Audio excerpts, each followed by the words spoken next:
जगद्गुरु संत तुकाराम महाराजांनी या अभंगामध्ये अतिशय गूढ आणि व्यापक असं सांगितलेलं आहे. ते काय म्हणतात, वृक्ष वल्ली आम्हा सोयरे, म्हणजे वृक्ष, वेली, वनातील प्राणी, पक्षी हे सर्व आमचे सोयरे आहेत. काय म्हणतात, सोयरे आहेत. म्हणजे आमच्या संतांनी या निसर्गाला मानवापासून वेगळा मानला नाही. वृक्ष, जल, भूमी, पशु, पक्षी, मानव हे आमच्या विश्वाची माझे घर या कुटुंबातलं एक आम्ही घटक मानलेला आहे. आमची भारतीय सनातन संस्कृती हजारो वर्षापूर्वी निसर्गाला केवळ संसाधन म्हणून पाहत नाही, तर ती आम्हाला सर्वांना हा निसर्ग म्हणजे आपला नातेवाईक आहे हे जगाला शिकवते, ती दृष्टी देते. आज आपण बघा, ज्या भूमीवर, ज्या वातावरणामध्ये आणि ज्या भावनेनं एकत्र आलेलो आहोत, ते पाहिलं की आपल्या लक्षात येईल जगद्गुरु तुकाराम महाराजांचा अभंग किती महत्त्वाचा आहे. कारण आज बघा, इथे एकाच वेळी अध्यात्म आहे, निसर्ग आहे आणि समाज जीवनसुद्धा आहे. याचा सुंदर संगम इथे घडलेला आहे. आजचा त्रिवेणी संगम मला वाटतं केवळ योगायोग नाही आहे, तर ती आहे विश्वविभूषित महायोगी परमपूज्य गगनगिरी महाराज यांच्या संकल्पाची दिव्य लीला असं मला वाटतं. आज सकाळपासून म्हणजे कालपासूनच अर्थात आपण काय केलं, ज्ञानेश्वर माऊलींच्या मुखातून प्रकट झालेल्या अमृतमय ज्ञानेश्वरीचं पारायण केलं, आत्मिक समाधान प्राप्त केलेलं आहे. तर दुसऱ्या बाजूला आमच्या हस्ते या पावनभूमीत गगन भरारी कृषी महोत्सव 2026 पर्व 8 यांचं उद्घाटन संपन्न झालेलं आहे.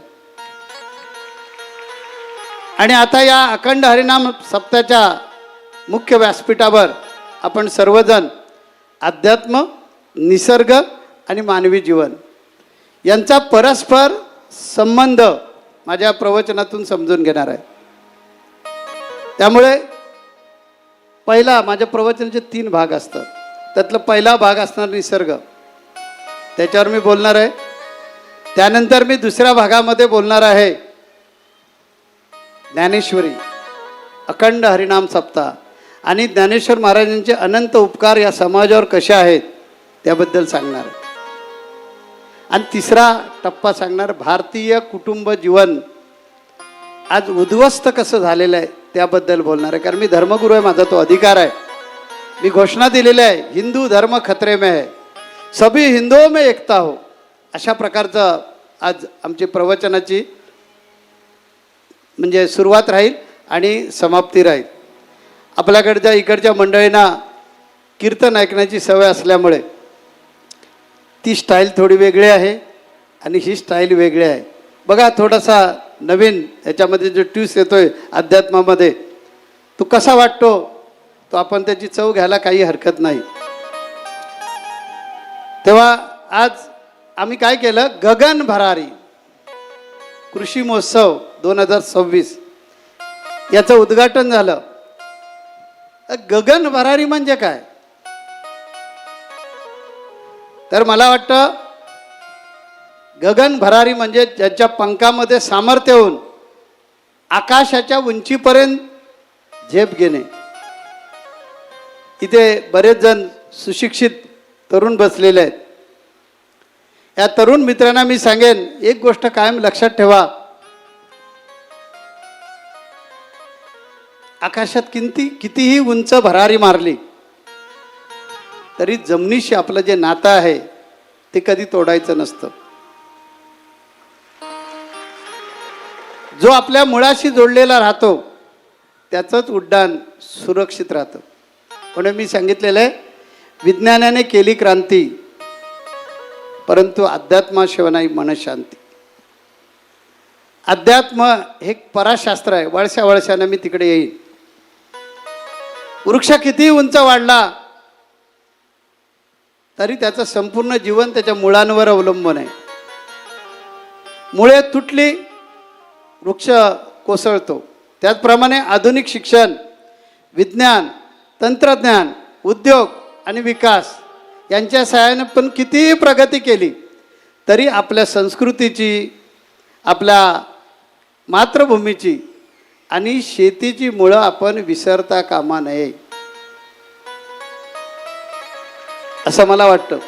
आज इथे विज्ञानवादी विचाराचे बरेच लोक आहेत. मी त्यांना सांगेन, तुमचे डोळे विज्ञानवादी ठेवा, मन अध्यात्मवादी ठेवा आणि बुद्धी वास्तववादी ठेवा. या प्रस्थानत्रयीनं जर तुम्ही प्रवास केलात तर जीवनामध्ये नक्की तुम्ही यश गाठू शकाल.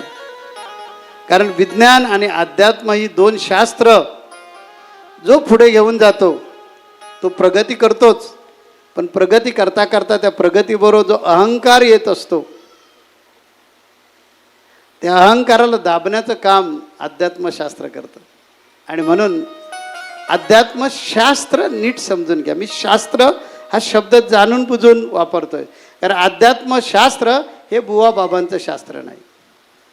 अध्यात्मामध्ये कुठं चेटूक नाटूक, जंतर मंतर, करणी करणं, भूत उठवणं, लागेराचा बाधावणं असं कुठेच अभिप्रेत नाही आहे.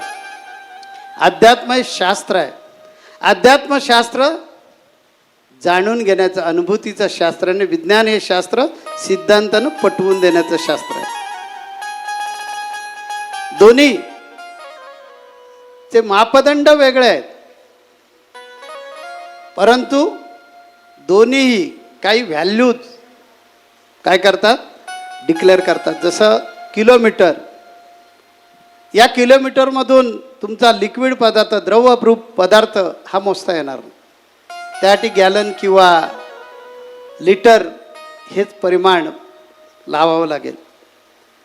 आणि त्यामुळे अध्यात्म आणि विज्ञान या दोन गोष्टी अत्यंत महत्त्वाच्या आहेत. जीवनामध्ये यशस्वी व्हायचं असेल तर विज्ञानवादी पंख असले पाहिजेत. म्हणून मला कौतुक वाटलं कृषी महोत्सवाचं, आणि मी जाणूनबुजून तिथे गेलो आणि त्या महोत्सवाचं उद्घाटन केलं की लेटेस्ट टेक्नॉलॉजी जी आहे त्याची आवश्यकता आहे, त्यानेच विकास होणार आहे.